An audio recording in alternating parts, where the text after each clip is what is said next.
You're watching World TV. Kindly subscribe to our YouTube channel for more videos. Click on the subscribe button and the bell beside it. These will notify you once we drop a new video. Thank you. Tapan! Tapan! Tapan! Mo kí gbogbo ẹ̀yin àgbààgbà tí ẹ wà níkàlẹ̀. Mo kí ẹ̀yin màmá wa àti àwọn bàbá wa tó wà níkàlẹ̀. Àwọn ìyá wa tí mo kí yẹn, àwọn ni wọ́n ṣe wàhálà iṣẹ́ táwa jẹ lọ́wọ́ yìí. Ọlọ́run á jẹ́ kẹ́yìn náà jẹ́ pẹ́pẹ́pẹ́pẹ́. Àwọn bàbá wa tí mò ń kí yẹn, àwọn ni wọ́n gbẹ́ kànga tí àwa ń bu omi nínú ẹ̀ tá a mu.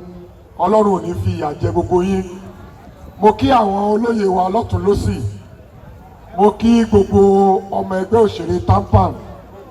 Mo kí àwọn ẹbí bàbá wa olóògbé Fásásí Ọlábánkẹ́wé. Mo kí àwọn national officers.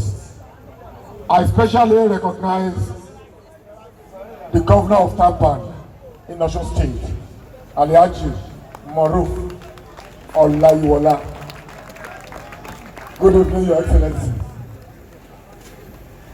Mo kí gbogbo àwọn tó fẹ́ perform, Ọlọ́run á wà pẹ̀lú gbogbo wa o. Tampan tí à ń ṣe lọ́wọ́ yìí, Tampan tuntun ni. Ìgbà tí ọ̀rọ̀ wa ń dùn, Ọlọ́run ò ní jẹ́ kó tán. Àwọn nǹkan tuntun ni à ń gbìyànjú láti gbé wọnú Tampan, ṣùgbọ́n alẹ́ ò kì í ṣe àsìkò tá a máa sọ rẹpẹtẹ.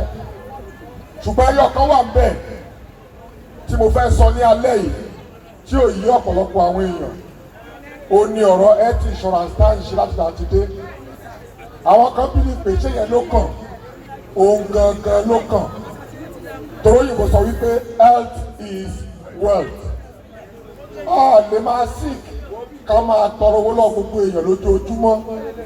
Ó dọ̀tí orúkọ wa gẹ́gẹ́ bí òṣèré. Tá a bá tiẹ̀ gbìyànjú láàrin ara wa tó bá wá kú díẹ̀ káàtó, àní ẹ̀yin èèyàn ẹ ràn wá lọ́wọ́ sí i. Kò ní ṣe báwa náà ò tiẹ̀ ní ṣe rárá. So mo kí gbogbo àwọn tí wọ́n ti ṣe, àwọn tí ò tí ì ṣe é, ẹni tó ti ṣe ò ṣe pé o. Ìwọ tó ò bá wa ṣe health insurance, nígbà tó bá tó àsìkò wàá mọ̀ pé nǹkan ńlá ló mísì o. Àádẹ́ mọ̀ pé àṣọrán ọlọ́mọ ẹ̀ka dáràn. So láìpẹ́ láì jìnnà, ará àta tí ò bá ń ṣara wa kò ní bá wa tì mọ́ o. Enough is enough.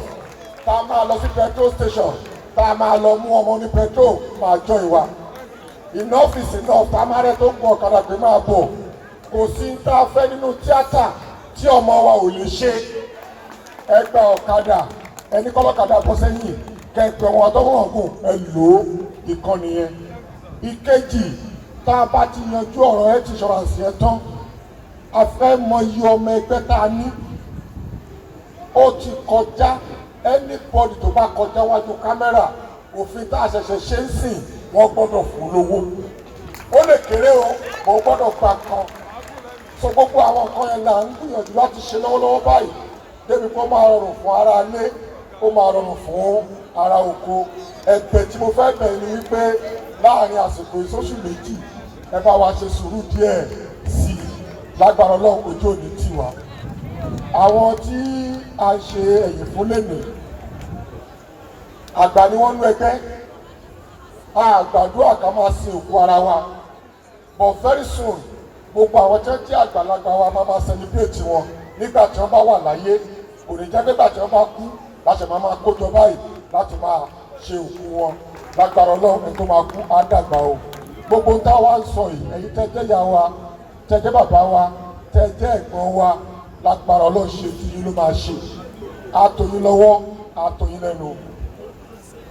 By the special powers conferred on me as the national president of Tampan worldwide, I, Otoba Bolaji Amusho, with the special support from my officers and His Excellency the Governor of Tampan, Osun State, I hereby declare this night open. God bless you all. Thank you.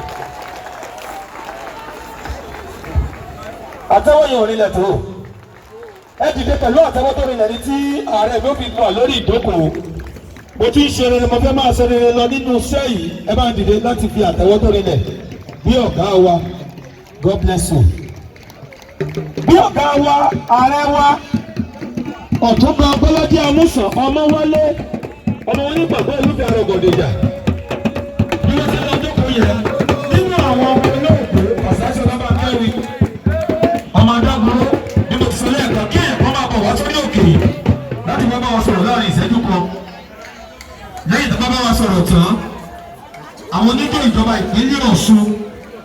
Thanks for watching this video. Don't forget to click the subscribe button, kindly comment and share. Thank you, Boya TV.